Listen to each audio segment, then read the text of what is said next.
Cobras fans, welcome back to the Cobras Corner. I'm James Brown here with Coach Josh Resignalo. Coach, we're out here outside of the Greensboro Coliseum. We went in today and noticed that basketball is taking over. I think the Harlem Globetrotters are coming into town, and they've taken over your field, but you're on the road, so not a big deal for you. How do you like being on the road now? Well, you always want to have a home game, but for me, from a preparation standpoint, I'd rather, being on the road is awesome because all you gotta do is pack a couple bags, load them on the bus, get all the players on the bus, and then you hit the road. You don't have to worry about all the other ins and outs and all the things and what intern's doing what and the whole aspect of everything that goes into, putting on a show. Welcome back to the show. Yes, sir. Glad to be back. Big win this week. Yeah, I'm sure you're pretty excited. Yeah, we finally got one, man. It's exciting. Great atmosphere. Great place to come away with a W for sure. Yes, sir. And I tell you what, it was so exciting watching the game, and it looked like everything was clicking on all cylinders this week, and I'm sure you were happy with that. Yeah, we had a couple mistakes here and there, but we're kind of in a position as a team now to where we can kind of overcome some of that stuff. You don't want to make too many mistakes. You're going to make some here and there, but we played well enough early on to get some momentum and to kind of jump ahead a couple possessions, and pretty much stayed that way the whole game. Yeah. And one thing I noticed is that it looks like the team is coming together. You've made some moves over the last few weeks, coming up on the wrong side of a couple of games, but you stuck to it. And your guys never gave up, never quit, and I'm sure that's something you can hang your hat on, be pretty proud of. Yeah, for sure. Anytime you can keep grinding, when you're faced with some stuff and you keep finding a way to make stuff happen, that's really all we can do right now. And then, we're positioned ourselves now through everything we've been through to this moment to take care of business this week. What do you think was the turning point of the game? What was it, in your opinion? I think overall, being able to take control of the first half, the second quarter, towards the end. I'm big on the time management portion of the game of, when you get into the 1 minute and the first half and the end of the game. So we've done a pretty good job really these last 3-4 weeks of having the ball in the last minute, run the clock down so we can be the last team to score in any capacity, field goal or touchdown. Obviously we want the touchdown, but to come away with points at the end of the first half is crucial for what we're trying to do. And I think that was a moment for us to pretty much take hold of the game and let them know that we can do whatever we want when we want to do it. You had some growth. Your quarterback played well, and this was his second week with the team. Tell me about the growth you've seen in him over the last couple weeks. Well, one of the refreshing things with him is that he's a student of the game. So he is always in the film. He's always in his notes. He's always critical of himself, of his own play, and a very good self-scouter of himself. And he keeps me busy as far as asking me questions and things that I can help with and things that I see for him to improve on. And so you as a coach, when you have a player that's like that, it makes your job fun. It's already, I love what I do, but just the people that have the same passion for something that you do and to try to make the team better, that's what separates himself. And he's been playing for a while too, so I kind of see the difference from a younger kid to a vet that's been around for a while. Yeah. So, Coach, correct me if I'm wrong, I saw you out there on the field offensively and defensively last week. Is that right? Yeah, it was good to get back to some 2019 style defense. And so that was part of our game plan going into the game and coming up. And Coach Anson's the defensive coordinator.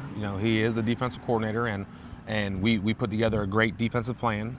I felt it was important for us as a team to not have any miscues from miscommunication. And if anyone's going to be on point 100%, it needs to be the coaches. And when you're going into the Shark Tank with 8,000 people, it's a very hostile environment. So we don't have any time for relaying information through the headsets and then relay it to the defensive guys. We want to make adjustments. So, I felt that it was beneficial for us to go that route and it put Coach Anson in a different situation, different perspective and view of the game, so he could see different things. So, I mean, he had his best game coaching from the aspect of touching on notes and stuff in the headset, making sure the right personnel's in the right moments. Because I didn't really do a whole lot of the personnel changes. He was making sure guys were where they needed to be.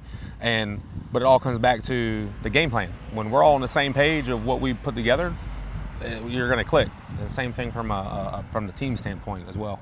Well, and you and I both know that a lot of the coaching happens during the week, but a lot of those on-the-field adjustments, on the fly, that's critical to coaching, sometimes critical to winning and losing. Yeah. And what a treat it must be to have the previous defensive coordinator right there in your stable of coaches, in you, to be able to help in that aspect with a young coach. Absolutely, just to be able to adapt on the fly and adjust some things and get a guy's attention and kind of hand signal to them a way to how you want their movement to be, and just all around. And then they feel that, and when you have that energy and everyone's on the same page, it's tough to stop. It's tough to be the person that has to face that, or the other team that has to face that type of preparation. So, Coach, some of us who have been paying attention have noticed some roster moves over the last few weeks. It hasn't been just recently, but I'd say the last 3 or 4 weeks we've made some pretty significant moves. Right. And yet again this week you've made some moves. Tell me about that. Yep. So we brought on another offensive lineman, where he's got a very big name in the arena football world. He's been on some great teams. Been with, just had a lot of success everywhere he's been. Ray McNeil. Raymond McNeil is his full name, but everyone calls him Ray. So to get someone like that a part of what we're doing is crucial for us up front. We added Wilson Bell a couple weeks ago, who he's a graduate assistant for West Virginia University, and then last week we added Deverett Gallington, both guys that have been in the AFL. So last week Bell unfortunately couldn't play because he had some GA duties to do, and which he's not going to pass that up because that could lead to some very big coaching opportunities for him down the road. So then last week we had Gallington as an AFL vet. So we knew this week coming in that we were going to have the opportunity to have both of them.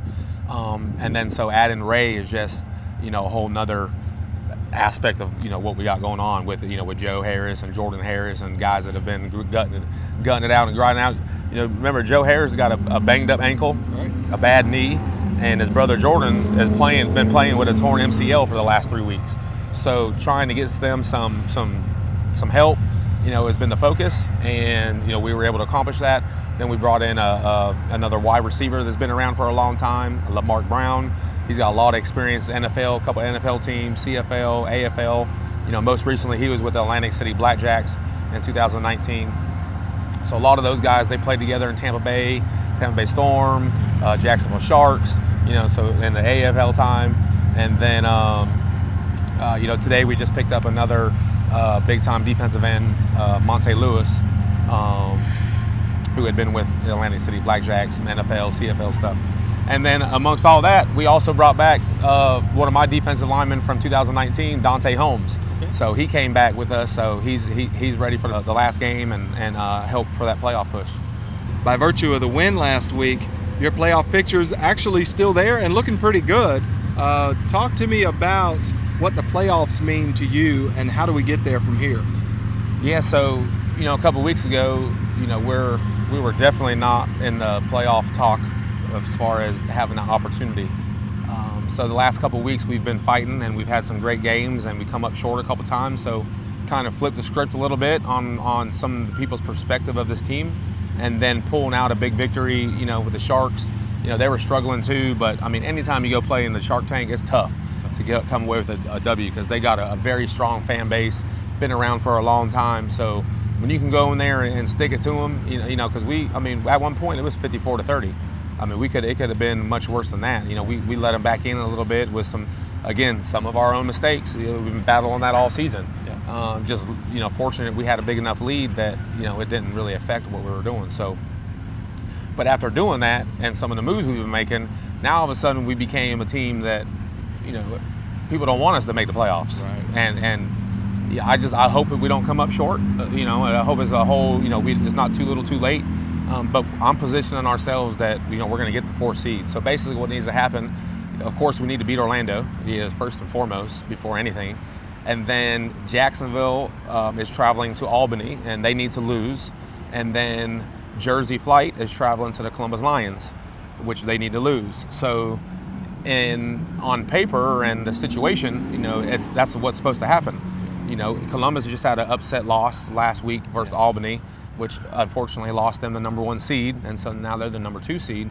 And there's been talk times about Albany or Columbus resting some players here and there, but you only got 21 people dressing, so it's not like you can turn around and pull from a 53-man roster like you do in the NFL and sit guys for the playoff run, and it just don't happen. Now, will they probably sit a quarterback? Sure. Will they probably sit 1 or 2 extra key players? Probably. But the backups on both those teams are pretty good. So a long-time person is known a lot in arena football, John Forcade, his son is the backup in Columbus, and then you got Pendle in Albany, who played at UConn, is very athletic. And, we proved this past weekend that Jacksonville has a hard time covering an athletic quarterback. Right. So the Pendle's gonna be the fastest dude on the field. So that's tough, for them. So they can rest what they want. At the end of the day, no team, no coach is going into a game to lose. Right. So, we're gonna take care of business, and the chips are gonna fall where they need to fall. So all you can ask for is a chance, right? That's it. That's all you can ask for. Put yourself in a position for that opportunity. 1st and 10 from the 15-yard line. Southwick, clean pocket going deep for Williams. The pass is up, and it's intercepted in the end zone by Carolina. That'll go as a touchback. A double coverage deep down the field. Tevin Homer makes the pick, and just like that, the Cobra defense gets a stop of their own. We're back here with a couple of defensive standouts. Herb Waters, Tevin Homer, Mr. Defensive Player of the Week last week down in Jacksonville. How you guys feeling today? I'm feeling pretty good. Can't complain. Getting ready for Orlando this week.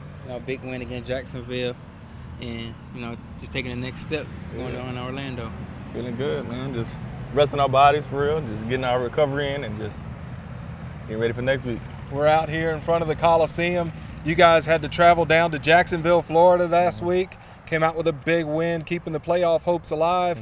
And your travel this week is Orlando, Florida. So familiar foes once again. Looking to avenge a loss from earlier in the season, but this one, playoffs are on the line. Yeah, definitely. I mean, you just gotta, it's up to everybody to just do their job for real and just come down there and just continue to just believe in what we're doing. Just continue to do the right things through the week, practice like professionals, and just come out and get the W on Saturday. Now, coming from Greensboro, that's a pretty good travel down to Florida. Do you guys like that bus trip down to Florida? Yeah, it's pretty cool. Get a lot of chemistry. I mean, I'm kind of new to the team, so just even building that bond with the players on the bus, having conversations with them on that long ride. So it's kind of pretty cool though, Yeah.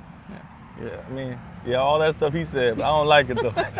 I'm with you. I'm uncomfortable on that, but the difference between the ride back between the win and the loss, like after the loss, you're just kind of quiet and everybody just like trying to, I guess, pull up the game on the thing, see what they did wrong.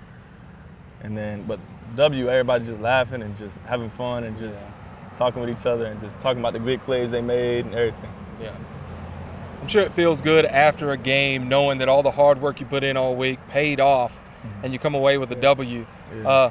Tevin, we remember you from a pick a few weeks back, right as your mom asked for it on the YouTube, on the live stream, and you came through for on that very same possession. Right. You got another interception this past weekend, is that right? Yeah, definitely. First play of the game, I think. See, he was supposed to get it. He was on the coverage, but like the coverage call, it called for me to get the pick. So either one of us could have really got it. Yeah. So what I heard was that he took your pick. Yeah, he did. So, whatever bonus he get for that, got to go half with me. No, I'm just kidding. And Herb, do you have family watching on the YouTube live stream? Yeah, my mom, she loves to see when I'm on. So I send her the link and stuff, and she be watching it sometimes. Tevin, what's it been like having Herb on the team the past few weeks? Man, it's a crazy dude, man. I'm gonna tell y'all, this is a crazy dude. He's a different dude, man. He's funny. It's good though. He's a good player. Definitely got a good football mind. Was in the NFL a few years back. Definitely a good addition to the team. Just knows what he's doing. He's a good teammate. And Herb, have they welcomed you with open arms here? Oh, yeah, they did, man. Everybody embraced me, man. Like I've been here since day one. first person I came to was Tevin, just to, you know what I'm saying, get the plays down and make sure I understand, because I know I'll probably come in and play right away. So just understand everything so I could be a contributor to the team, help out the defense. So we talked about Tevin's interception last week, but you actually set a record a few weeks ago here in the Coliseum with a 60-yard return. Tell me about that. Oh, man, we was down 10, and Coach looked at me and said that we needed somebody to make a play, and it was my opportunity to get back there, return a field goal, and I made one cut, and I got up the field, and that's how it happened. One cut, and he was gone. I remember your back touched the wall, so that means that was a 60-yard return, Yeah. and that is the record, and a record that'll never be broken, can only be tied in arena football. True. That's got to feel good to know you're going to always have that record. Yeah, you know, it feels great. I mean, I just give all the glory to God, you know, because without him, I wouldn't even be able to did that. So, but it feels good, though. It feels great, real good. So you guys are both from Florida. Yeah. You're from? West Palm Beach. And you're from? Miami. All right. So going down to play in Orlando, how would you like it if the Cobra Nation comes down and see you live? Man, you guys got to, man. It's summertime still. You know, you ain't got nothing to do right now. Well, how they do the commercial? You ain't got nothing to do right now. You just got to get in your car, get in the plane, come on down. What you think, man? Celebrate. Just come on down. We promise we're going to get you an interception, too, each. We're going to each get you an interception. We're going to give you the ball if you come down. You just got to come tell us, though. You got to come tell us you're at the game.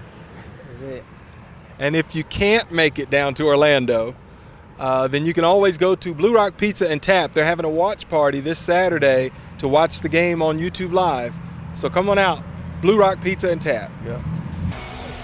The kick from Stevens is away, and it's right down the middle. The fourth deuce dropped by Stevens here in this game. And that's 8 points in the kicking game for Carolina.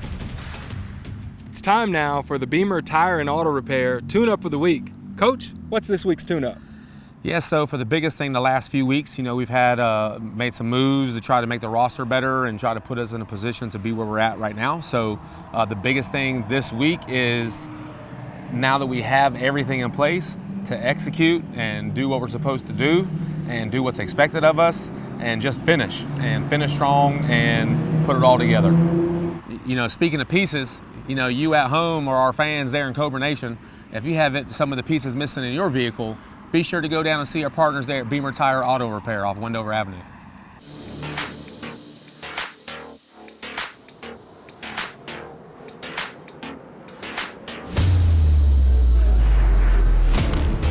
Shoulder workouts, good for tackling. You need the shoulders to tackle. Without your shoulders and tackling on defense, worthless. Build speed and power. Just speed and power. Door flex up. Tight core. Always tight core. You can't do nothing without your engine. Your engine is your core. You have abs in your back, and your hamstrings are very important. This keys the hamstrings. You name one Ferrari that goes fast without any wheels. This protect your wheels right here. You know, the kids will love these because, you know, you look good in your jersey. Hey, you look good, you play good, they pay good. And it helps you tackle. I call this the hamster. People call this the sprinter. I call it the hamster because it only goes how fast you go. As a DB, as a professional athlete, you gotta run fast. They say speed kills and speed pays the bills.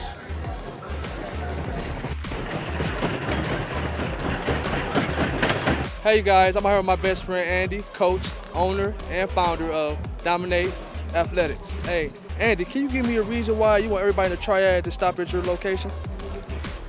Because I want my athletes and any athletes out there to be stronger, faster, more prepared for their sport, reduce the chance of injuries. And that's what we're all about here. High school sports are more competitive than ever, and I just want my athletes to have that extra edge. And that's what we can give them here at Dominate Athletics. You hear it, folks. Andy gave you the recipe. He's the guru, the master around this triad area. You want to be dominated like the Cobras? Come check my guy out. So we're signing off now, the last regular season edition of the Cobras Corner. Coach, anything you want to say? Yeah, the biggest thing is, I'd like to thank a few people. You know, we just got done with another team meal from the Carolina Cobras tailgating group, which they've always done that once a week for us, which leads into quite a few other food sponsors that supported us. Sam's Club, Hot Dog Tuesday down the road from here, and we had Jam's Deli, we had Brick's Pizza, Kickback Jacks off Battleground, down the road at Box Office, and then numerous other corporate sponsors that supported the Cobras. We just want to thank all of them for the support, and look forward to 2022. And if fans wanted to come to the game, Yeah, so they actually have some ticket price set up for us for any of our fans coming down. We were excited to see most of our diehard Cobra Nation fans come down to Jacksonville. So they carried over that same thought process for us and gave a $20 ticket price special for any of our fans that were coming to the game. So they can find that on our website, on our Facebook page, CarolinaCobras.com, Carolina Cobras on Facebook, and also Orlando Predators. They're also putting that out there as a promo code and whatnot. well, Coach, thanks again. Good luck this weekend, and go get them. Absolutely. Appreciate all the support. Yes, sir.